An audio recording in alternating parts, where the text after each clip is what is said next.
Hi, Donna Ottaviano-Britt here with another episode of Joyful Disciples. And I am not alone. Yes. Hi, I'm Joe Britt. I'm Donna's husband. So what we wanted to do was share with you a little bit. We know God works all things to the good, right? All things to the Let's hope good. so. Yep. And in this time of slowness and of quiet, when we're keeping each other safe by keeping our social distance, we just thought we would share a little bit with you about our reflections on Holy Thursday.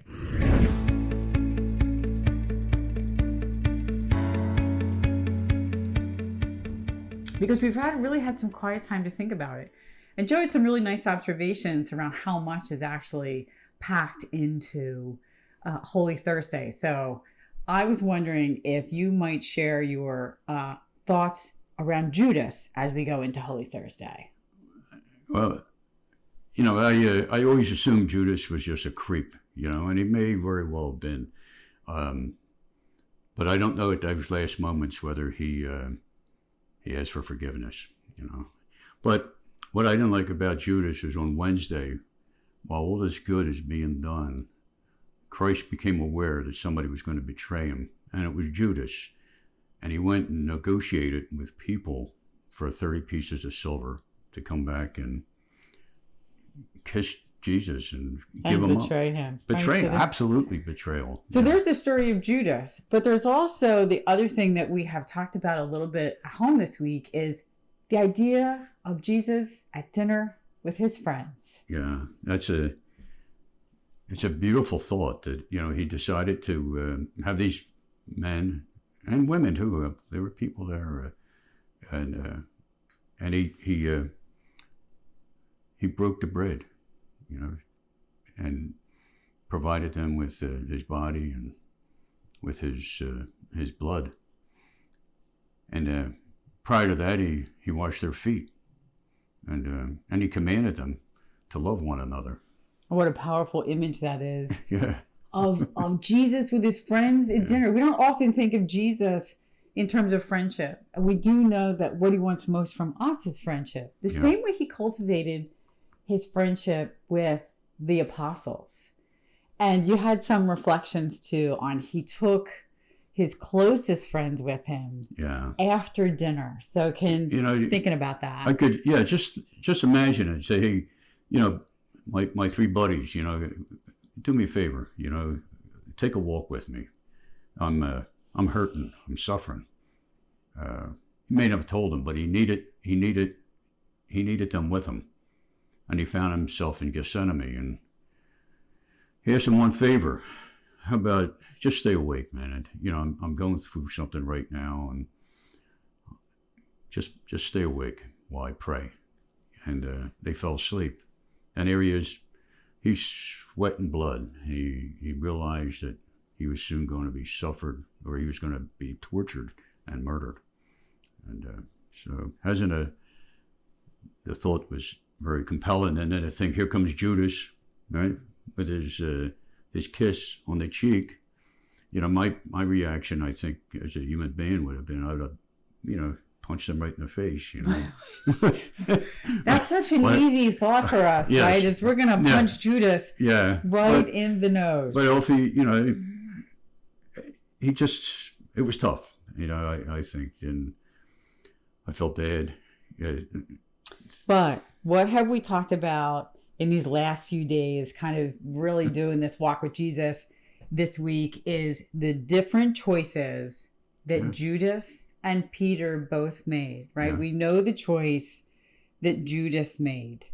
And why did he make the choice that he made? And how different it is from what Peter did. Yeah. And there is a big difference. I think that, Peter, he denied him, even though he loved him. And he was in that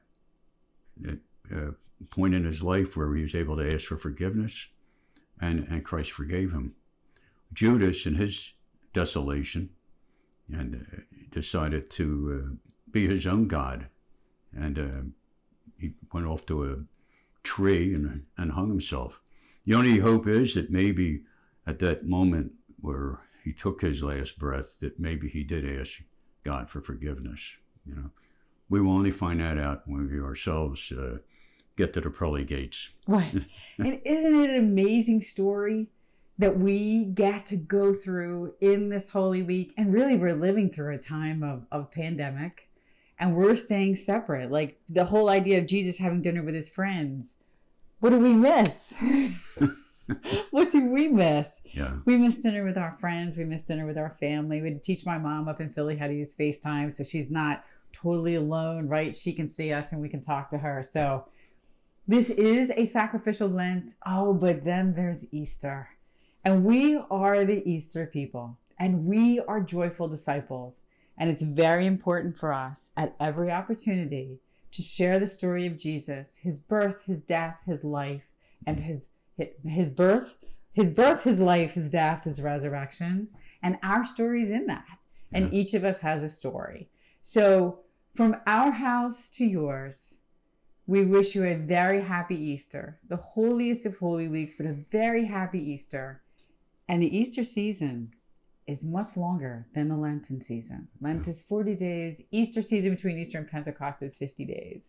And we wish you abundant blessings in the Easter season. So, Joe, how much do you like being on the YouTube show? I know. I thoroughly enjoy this. It's, I will make a suggestion that we are fortunate. We have one another, and we do. And we get along. Yeah, we get along mostly, and and we can also we can reach out to other people and talk to them. And there are people who are alone and maybe don't have that opportunity. So it's important to try to be mindful of that, maybe give somebody a call. And if it's somebody by themselves right now and they're listening to this YouTube broadcast and they say, I don't really have anybody to call, you could call Donna Ottaviano-Britt, 215-620-2755. Or you could call Joe Britt. Right. 215-620-8549. Yeah. And that's about it. And remember, we three, there was a song called We Three, We're All Alone.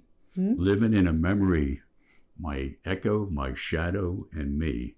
I walk with my shadow and I talk to my echo. But where are those people that I love? They're out there. Give them a call. They're out there. Alrighty. And they're in there. And we're all together in this. So happy Easter. Abundant blessings to you all from our house to yours.